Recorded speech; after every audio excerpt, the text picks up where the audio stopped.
एक लड़की होती है जिसका नाम रीना होता है और रीना एक लड़के से बहुत ज़्यादा बेइंतहा प्यार करने लगती है और प्यार भी इस कदर करती है कि वो अपने घर वालों से कह देती है कि मैं इसके बिना जी नहीं पाऊंगी, मैं इसके बिना रह नहीं पाऊंगी।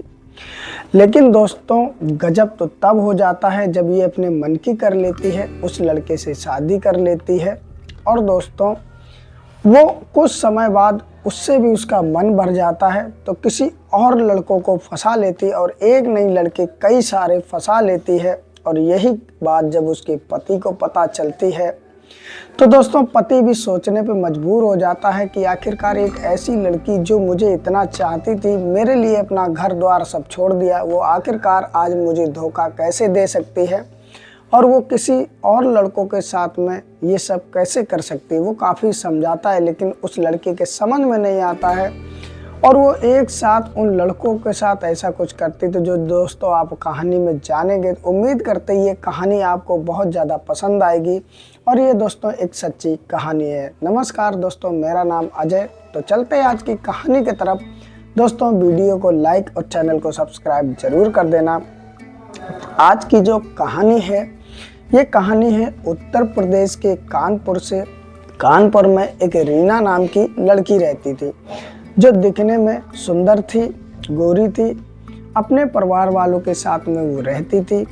और दोस्तों वहीं पर कुछ दूरी पर एक लड़का रहता था जिसका नाम राहुल था।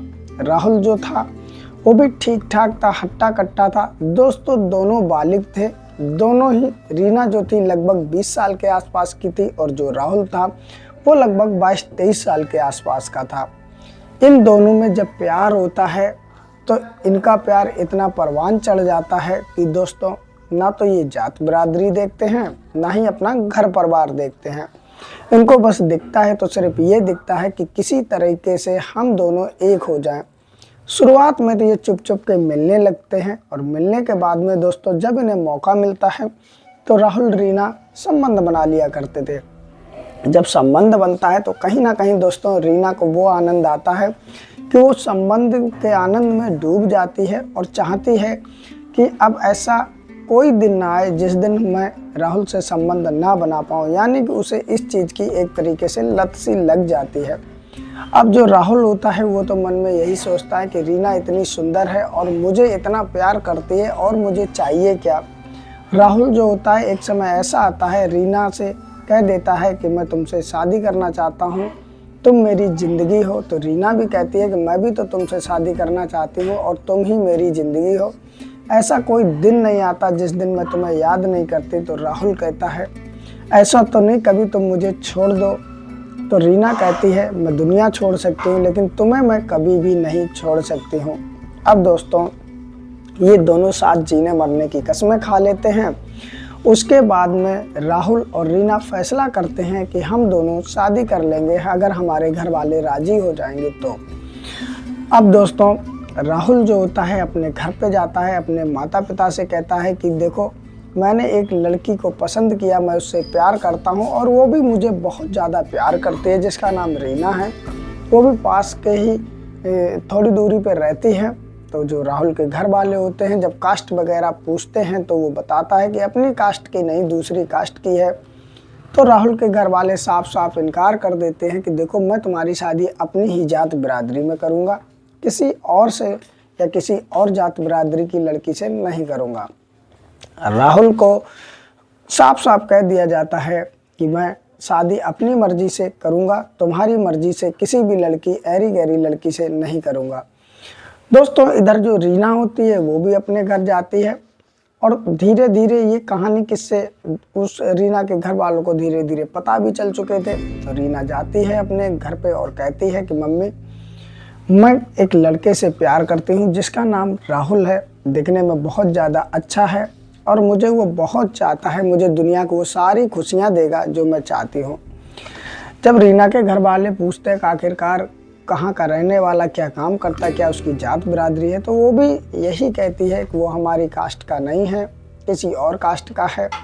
तो रीना के घर वाले इतना ही सुनते मना कर देते हैं कि हम ये शादी नहीं करेंगे, नहीं तो हमारी बदनामी हो जाएगा, हमारा इज्जत मान सम्मान सब चला जाएगा, लोग रिश्तेदार क्या कहेंगे, कि लड़की ने किसी गैर बिरादरी के लड़के से शादी कर ली। रीना से साफ साफ कह दिया जाता है कि ये शादी नहीं होगी।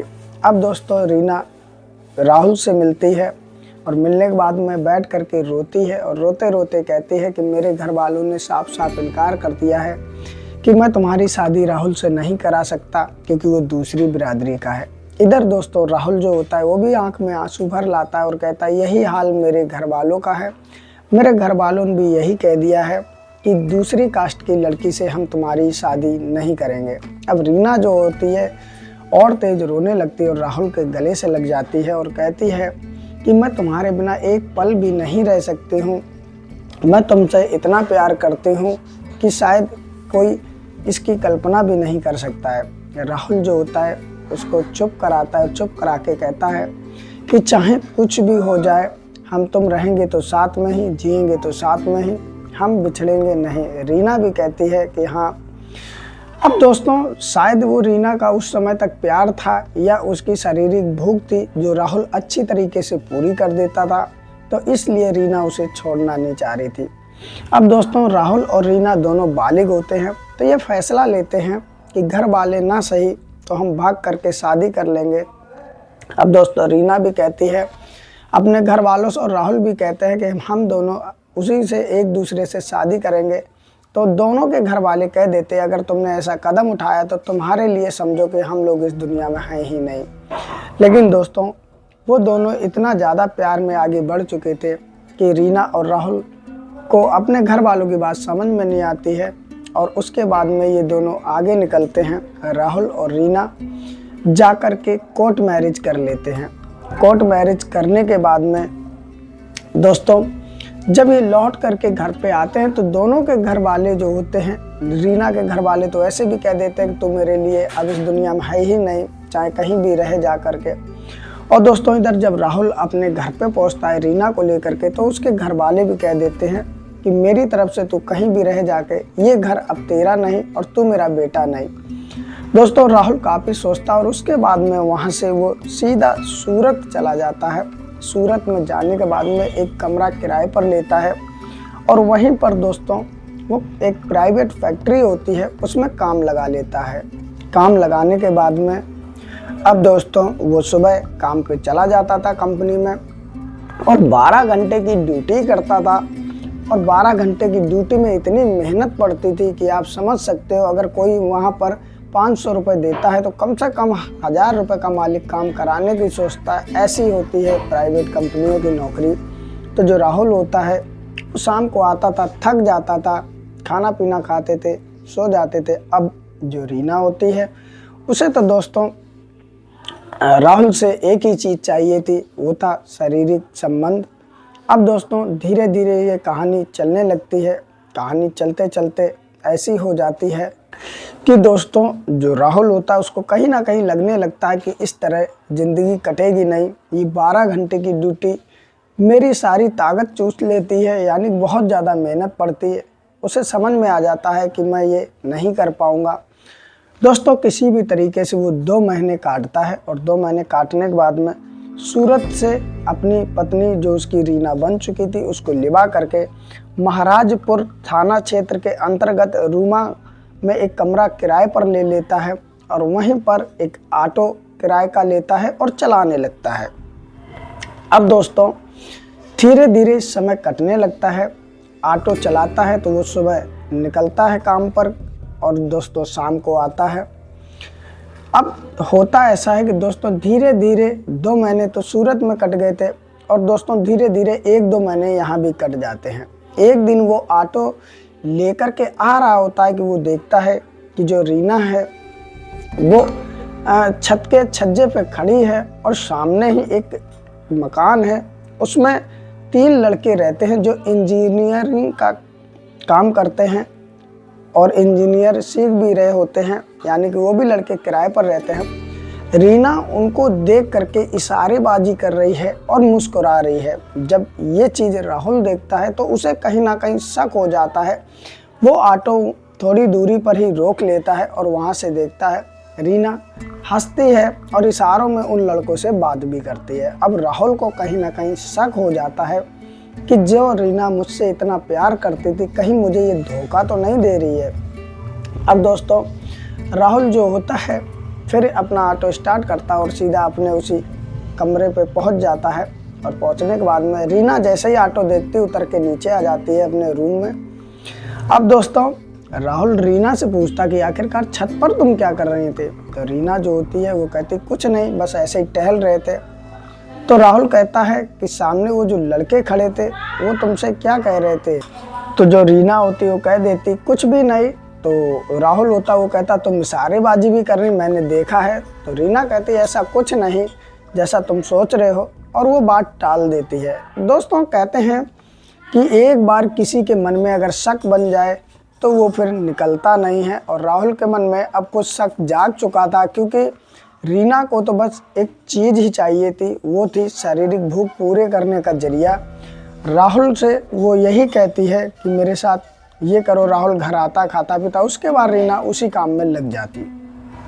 अब दोस्तों होता ऐसा है कि धीरे धीरे समय गुजरता चला जाता है, और कहीं ना कहीं अब जो राहुल होता धीरे धीरे 3-4 महीने वहाँ पर रह लेता है। महाराजपुर के थाना जो पड़ता उसके अंतर्गत क्षेत्र में जहाँ कमरा लिए था, वहाँ 3-4 महीने उसे के गुजर जाते हैं। अब इतने में वो जब ऑटो चलाता है तो उसकी दोस्ती भी हो जाती है, और वो दोस्त बना लेता है। तो कई कई घंटे दोस्तों के साथ भी बैठता है, ना तो उसके आने का समय पता होता न जाने का। इधर दोस्तों इसी का फ़ायदा रीना उठाती है।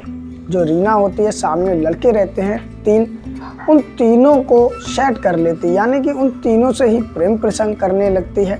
वो जो लड़के होते हैं वो ये बात तो समझ जाते हैं कि ये जो लड़की है, जो मतलब अब इस समय राहुल की पत्नी है, ये प्रेम करने लायक नहीं है, क्योंकि ये जब अपने पति की नहीं हुई तो हमारी क्या होगी। क्योंकि अगर प्रेम करती तो एक से करती, ये तो तीनों से ही बातचीत करती है। वो लड़के भी समझ जाते हैं, और लड़के भी कहते हैं कि चलो आपस में तीनों बैठते हैं और कहते हैं कि हमें तो बस अपना काम निकालना है, इससे वही चीज़ हमें चाहिए जो लड़कों को चाहिए होती है। अब इधर जो रीना होती है वो जब देखती है कि उसका पति राहुल चला जाता है, तो मौका पा करके उन तीनों में से जो भी मिलता उसे बुला लिया करती थी अपने कमरे पर, और जी भर के उससे संबंध बनाया करते थे। अब सोच के देखिए आप, वही रीना जो राहुल पर जान तक निछावर करती थी। लेकिन दोस्तों आज शादी के अभी ज़्यादा 5-6 महीने गुजरे थे, वो राहुल को एक तरीके से भुला ही चुकी थी, और उन तीनों के साथ में जमकर के संबंध बनाती थी। जब भी जिसे भी मौका मिलता था वही आ जाता था और रीना के साथ में जमकर संबंध बनाता था। दोस्तों इधर राहुल को मोहल्ले पड़ोसियों से पता चलता है कि ये जो 3 लड़के रहते हैं, इनमें से कोई भी कभी भी तुम्हारे कमरे पे चला जाता है तुम्हारे पीछे, और समय बिता करके ही निकलता है। ऐसा लगता है कि तुम्हारी पत्नी कहीं ना कहीं तुम्हारे साथ गलत कर रही है। राहुल जो होता है वो भी कई बार देख लेता है रीना को इशारेबाजी करते हुए, वो बहुत समझाता है, लेकिन रीना को कुछ भी समझ में नहीं आता है। अब एक दिन का समय था, बीते शुक्रवार की ही बात है कि जो राहुल होता है वो सुबह ऑटो लेकर के जाता है, और ऑटो ले जाने के बाद में वो शाम हो जाती है, तो वो अपने दोस्तों के साथ में बैठ करके पार्टी वगैरह करने लगता है।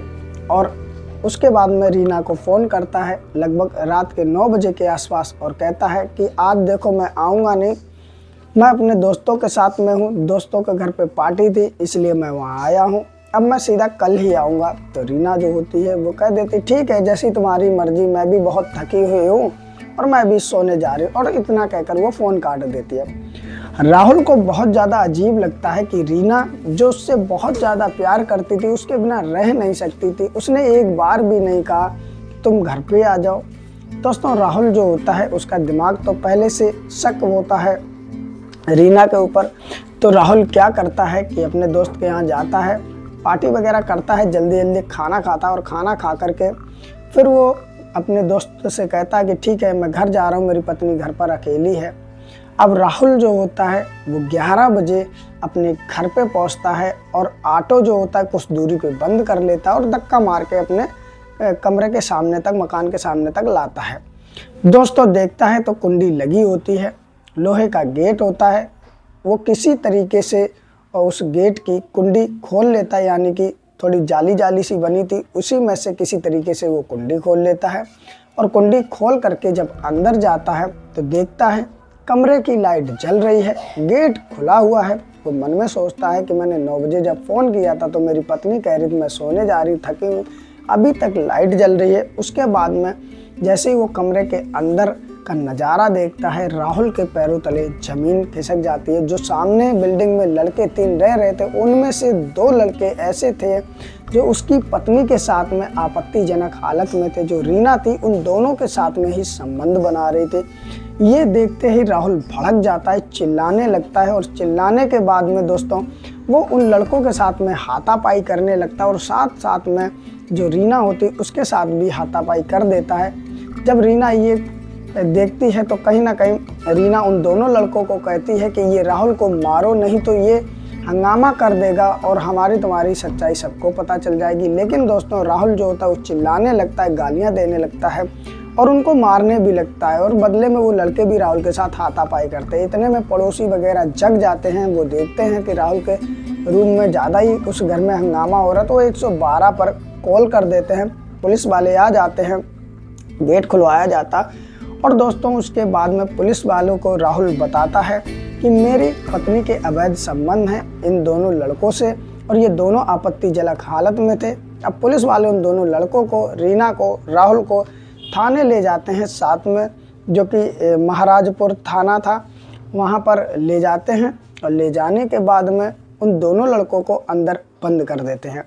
इधर दोस्तों जब राहुल की पत्नी का बयान लिया जाता तो वो कह देती कि हम लोग ऐसा कुछ नहीं कर रहे थे जैसे ये इल्ज़ाम लगा रहे हैं, हम लोग दरअसल बैठ करके बातें कर रहे थे, इससे ज़्यादा कुछ नहीं। और इतने में मेरे पति आ जाते हैं और ये मेरे ऊपर इल्ज़ाम लगाने लगते हैं।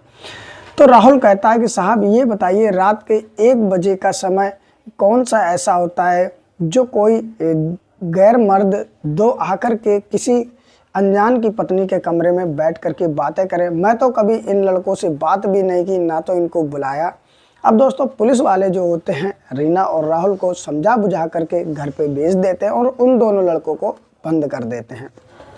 अब रीना जो होती है घर पे आती है और कहती है कि देखो राहुल, तुमने अच्छा नहीं किया है, मैं उन लड़कों को कभी छोड़ नहीं सकती, मैं उन दोनों से प्यार करती हूँ और तुम मेरे साथ कर ही क्या पाते हो। जितना आनंद वो दोनों देते हैं तुम कभी मुझे नहीं दे पाओगे, चाहे तुम मुझे कुछ भी कर डालो, लेकिन मैं उन लड़कों को नहीं छोड़ूंगी। उनको तो मैं किसी न किसी तरीके से छुड़वा ही लूँगी, लेकिन तुम्हारे साथ क्या मैं करूँगी ये तुम नहीं जानते। दोस्तों बातों ही बातों में ये रार जो बढ़ने लगती, लड़ाई झगड़े बढ़ने लगते। राहुल उसे भी कहता है कि कहाँ तू मुझसे प्यार करती थी, अरे तेरे चक्कर में मैंने अपने घर परिवार सब छोड़ दिया, तू तो प्यार के लायक है ही नहीं।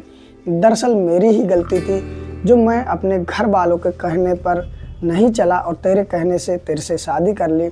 अभी 6 ही महीने बीते और तूने अपना रंग दिखा दिया। वो जो रीना होती वो कहती है कि ये बात तो देख लेना कि मैं तुम्हें छोड़ूंगी नहीं, तुमने जो हमारे साथ किया, उन लड़कों के साथ किया, उन्हें तो मैं सुबह छुड़ा ही लूँगा, लेकिन उसके बाद अपना अंजाम तुम सोच लेना।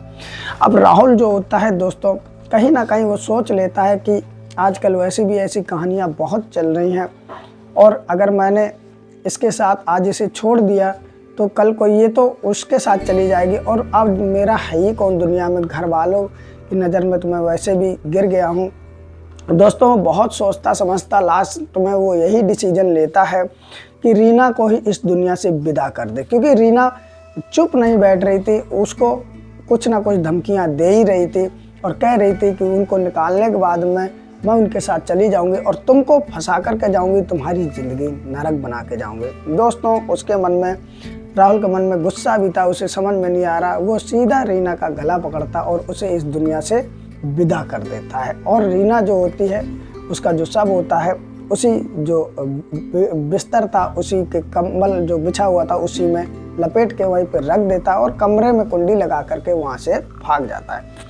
भाग करके वो घंटाघर पहुंचता है और वहाँ पर 2-4 घंटे बैठा रहता है और बैठे बैठे फिर सोचता है कि आखिरकार अब मैं जाऊँ तो जाऊँ कहाँ। दरअसल जो कि मेरे माता पिता हैं, मेरे घर परिवार है, वो तो उन्होंने पहले ही कह दिया था कि मुझसे अब तुम्हारा कोई लेना देना नहीं और मैं इस लड़की के चक्कर में सब कुछ छोड़ चुका हूँ, अब कहाँ ही जाऊँ। उसके बाद में अब राहुल सीधा थाने पहुंच जाता है और पहुंचने के बाद में फिर से उन्हीं पुलिस वालों के पास पहुंचता है और कहता है कि साहब, मैंने पत्नी को ही अपने हाथों से इस दुनिया से विदा कर दिया, अब वो इस दुनिया में नहीं रही। पुलिस वाले जो होते हैं बड़ा आश्चर्यजनक नज़र से देखते हैं कि मैंने तो तुम्हें समझा बुझा कर भेजा था, आखिरकार ऐसा क्या हुआ। तो वो फिर सारी कहानी बताता है कि साहब, वो मुझे धमकी दे रही थी कि मैं इनको तो छुड़ा लूँगी और इन्हीं के साथ में रहूँगी और तुमको फंसा दूँगी और तुम्हारी ज़िंदगी नरक बना दूँगी, इसलिए मैंने यही बेहतर समझा कि मैं एक ही बार इसको विदा कर देता हूँ और ज़िंदगी भर की कलेश ख़त्म। तब पुलिस वाले जो होते हैं राहुल को साथ में लेते हैं और फिर से उसके कमरे में पहुँचते हैं तो देखते हैं कि रीना अब इस दुनिया में नहीं रही है, उसका शव कंबल में लपटा पड़ा है। पुलिस वाले फॉरेंसिक टीम बुलाते हैं, वहाँ का मुआयना होता है और उसके बाद में जो रीना की डेड बॉडी होती है पोस्टमार्टम के लिए भेज दी जाती है और रीना के घर वालों की खबर दी जाती है। और दोस्तों उसके बाद में इधर राहुल के घर वालों को भी खबर दी जाती है और राहुल को अपने साथ पुलिस वाले ले जाते हैं। तो दोस्तों अब राहुल के साथ आगे कानून कार्रवाई करेगा जो भी बनती है, लेकिन सोचने वाली ये बात है कि ऐसी लड़कियां क्या प्यार करने के लायक होती हैं जो राहुल की ज़िंदगी में आए और इतना उसे भरोसा दिलाया कि उसने अपने घर वालों से ही बगावत कर दी और शादी कर ली। लेकिन उसके बाद में दोस्तों उन्हें जब दूसरे लड़के मिले, ज़्यादा सुख ज़्यादा आनंद देने वाले लड़के मिले, तो कहीं ज़्यादा आनंद के चक्कर में वो राहुल से ही गद्दारी कर गई और उसी को जिसे वो चाहती थी, जिसके बिना रह नहीं सकती थी, उसी को फंसाने की बातें करने लगी, जिसमें आकर के राहुल ने उसको इस नतीजे पे पहुंचा दिया कि वो इस दुनिया में नहीं रही और उसकी भी ज़िंदगी बर्बाद हो गई। तो कहीं ना कहीं प्यार करने से पहले 100 बार आप लोग सोचें कि आखिरकार आगे आपके साथ क्या हो सकता है। तो आज की रही ये कहानी, जो भी आपकी राय हो हमें कमेंट बॉक्स में ज़रूर बताना और वीडियो अच्छी लगी हो तो लाइक भी कर देना। और दोस्तों इस तरह की वीडियो सुननी हो तो चैनल को सब्सक्राइब कर लेना, बेल आइकन प्रेस करके ऑल पे कर देना, जिससे मेरी हर वीडियो आप तक पहुंचती रहे। इस वीडियो को ज़्यादा से ज़्यादा शेयर करें जिससे और भी लोग इसे सुने और जागरूक हो सके कि प्यार करना कोई गुनाह नहीं है, पर सही आदमी से प्यार करना चाहिए। अगर गलत इंसान आपके पल्ले पड़ गया तो उसका अंजाम ऐसा भी हो सकता है, चाहे लड़का हो या लड़की हो। फिर मिलते हैं किसी और कहानी के साथ, तब तक अपना ख्याल रखिए। नमस्कार।